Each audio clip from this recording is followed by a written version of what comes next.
Have you ever had the strange feeling that something just isn't right with this world?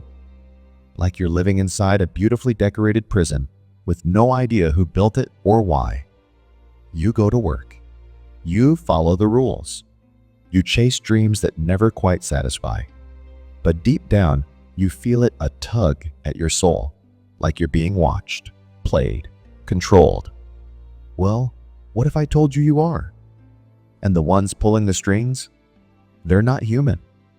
I know it sounds wild, but today we're diving deep into the mind of a man who risked everything to say it out loud. Salvador Freixedo, former Jesuit priest, outcast, truth teller, and maybe, just maybe, the man who uncovered the greatest secret on earth. Let's begin. Part 1: Who really owns the earth? Let's get real for a second. We walk around like we own the place, humans. I mean, we build cities, write laws, elect leaders, and run economies. We crown ourselves the smartest, most advanced species on the planet. But deep inside, most people feel like something is off. You ever notice that? Despite all this supposed control, most of us are stressed, confused, and emotionally drained. We've got more technology than ever, but somehow we're more disconnected, anxious, and depressed. Doesn't that seem strange? Salvador Freixedo thought so, and he asked a question that flips our whole worldview on its head. What if we're not actually in charge here? What if humanity is not the top of the food chain, but just a piece of someone else's puzzle? Now hold on, this isn't about little green men hiding behind the moon.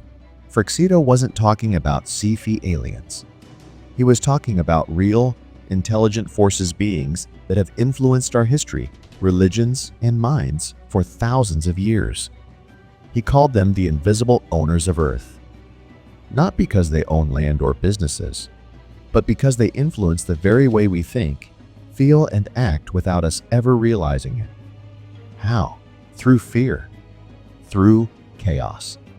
Through control systems we think are natural, like war, politics, media, and yes, even religion. Think about it. If you can manipulate what people believe, you can control what they do. And if you can keep them scared and divided, you can feed off their energy without ever showing your face. That's what Freixedo believed, that we're not running the show, we're being run. And maybe the real question isn't, do they exist?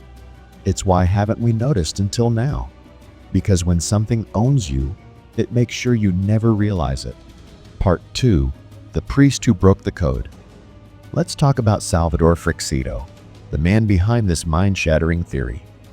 He wasn't born a rebel. He was raised in a devout Catholic family in Spain and joined the Jesuit order at a young age. Now, if you know anything about the Jesuits, you know they're no joke. These are the intellectual elite of the Catholic Church, philosophers, theologians, spiritual warriors. Freixedo was all in. He studied theology in Europe, America, and even Puerto Rico. For over 30 years, he taught scripture, preached sermons, and worked on Christian movements across Latin America. But something didn't sit right. The deeper he went into the church, the more he realized it wasn't about spiritual awakening, it was about obedience, fear, and control. The rituals, the hierarchy, the rigid dogma, it all started to feel less divine and more like manipulation. In 1968, Freixedo dropped a bombshell. He published a book titled My Church Sleeps. It wasn't just a critique, it was a declaration. He basically said, the church has lost its soul. It's more concerned with rules than with truth, with loyalty than with liberation. You can guess what happened next. He was expelled, silenced, labeled a heretic. But that didn't stop him. It set him free. Once outside the system, Freixedo began asking the questions no one else dared to. If the church was a control system, could others be too? Could governments, religions, and even our own history be part of a much bigger manipulation? He started investigating UFO phenomena, paranormal events, and ancient scriptures not as fantasies, but as clues, pieces of a hidden puzzle. That was the beginning of his true mission, uncovering the non-human forces that operate behind the curtain of our reality. And trust me, what he found changes everything. Part 3. From God to Gods. Once Freixedo stepped outside the boundaries of institutional religion, he started seeing things from a whole new angle. And one of the most radical questions he asked was this: what if the beings we've called God throughout history weren't divine at all? What if they were just more advanced? He looked back at ancient texts, scriptures, and mythologies across all cultures and noticed something strange. The gods we've been told to worship, they don't always act like loving creators. In fact, a lot of them act more like rulers, tyrants, even warlords. Take Yahweh from the Old Testament, for example. This deity punishes entire nations, drowns the planet in a flood, demands sacrifices, and issues brutal commandments. Is that pure divine love or something else entirely? Freixedo began to suspect that these gods, Yahweh, Baal, Marduk, the Anunnaki, and many others might not be supreme creators. They might be powerful, non-human intelligences masquerading as divine beings. Think about it. If a species more advanced than us showed up tomorrow with glowing ships and the power to manipulate weather, time, or even thought, we'd fall to our knees. We'd worship them.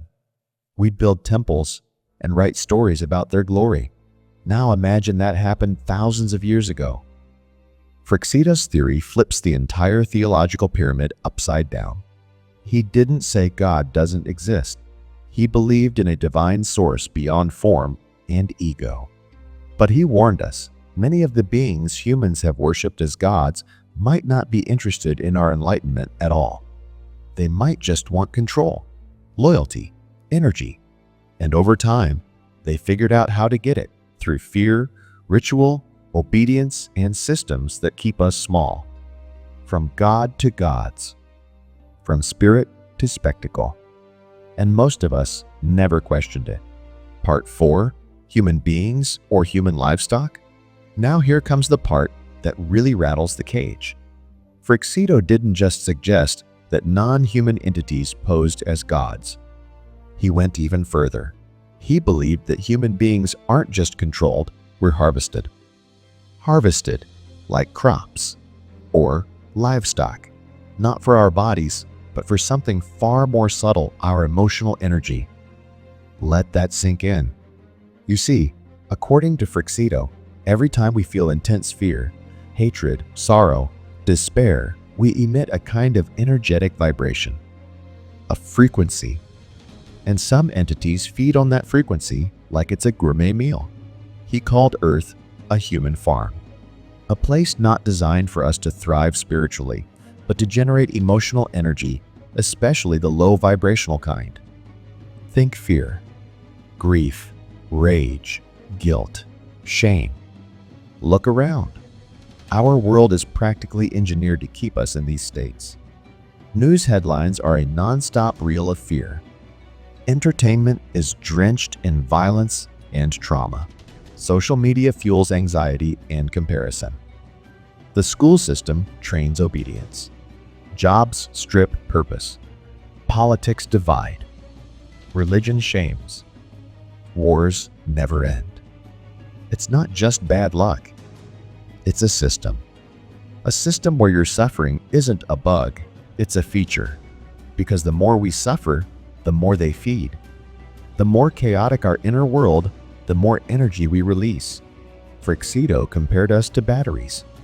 Alive, emotional, reactive batteries.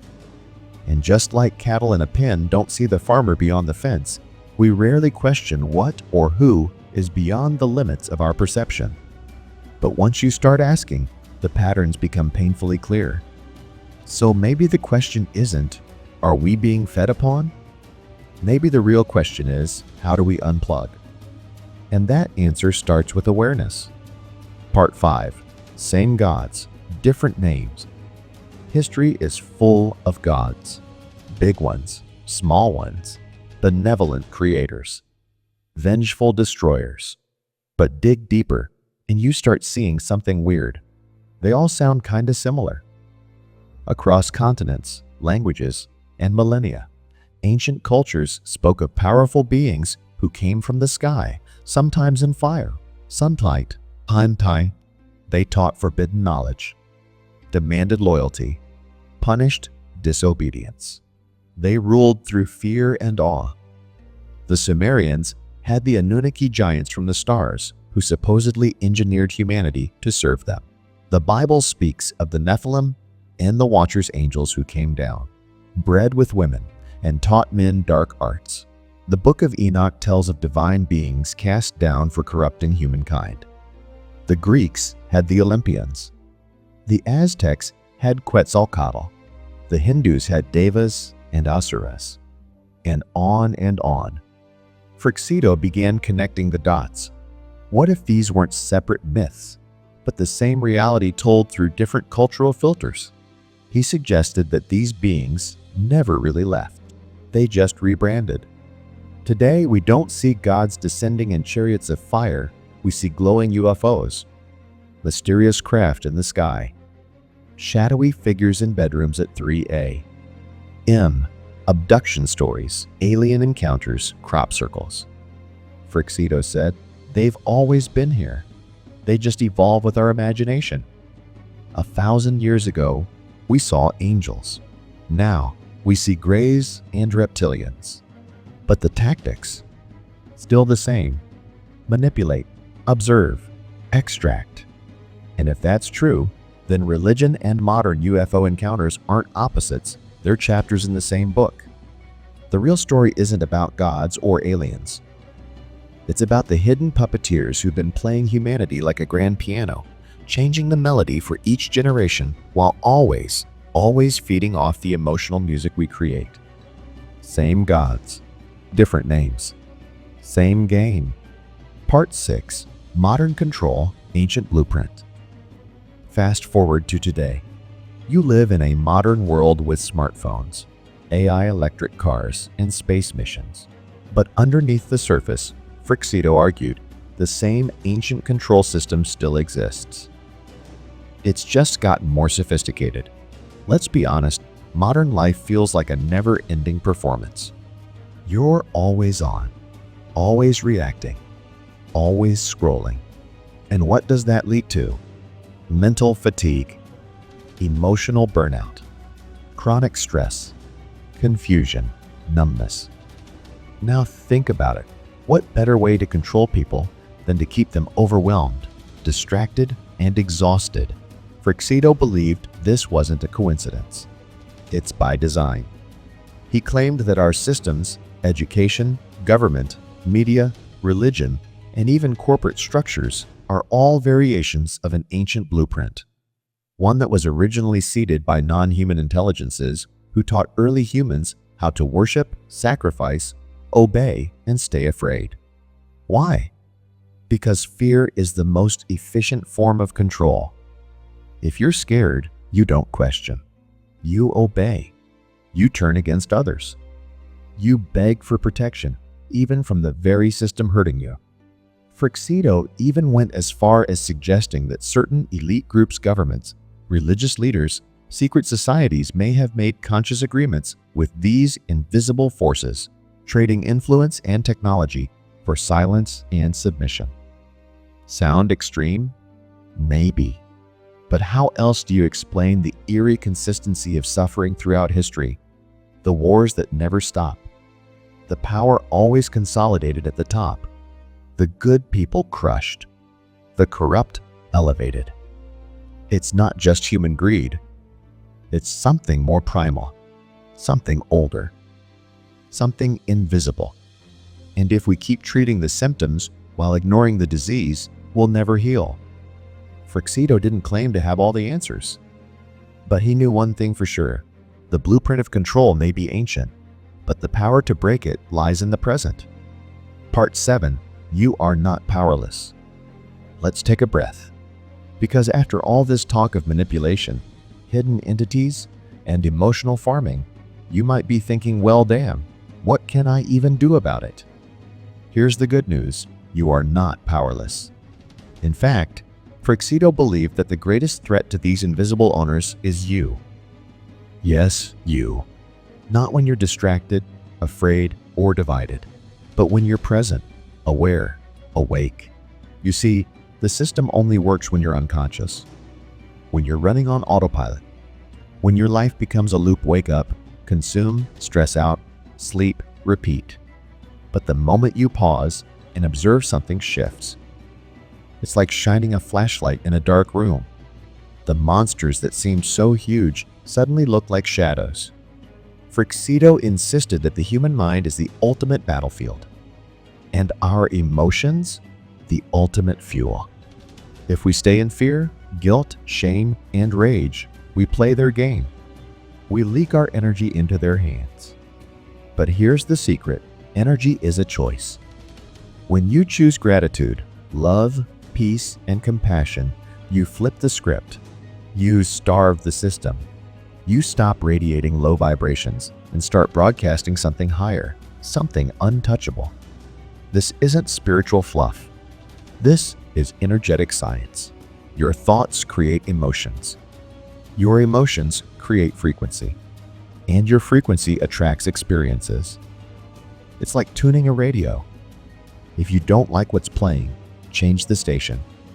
These entities, whatever they are, thrive on low-frequency chaos. But when you start thinking for yourself, healing your wounds, and choosing stillness over panic, you become invisible to their hooks. Because here's the truth: you are not a victim of the system. You are a light in the system. And light, once it shines, makes darkness irrelevant. Part 8. The Gnostic Key. If you want to understand how deep this rabbit hole goes, you've got to look into the ancient Gnostics. These weren't casual philosophers. They were spiritual rebels, early seekers who believed the material world was a trap, a lie, a beautifully designed illusion. Sound familiar?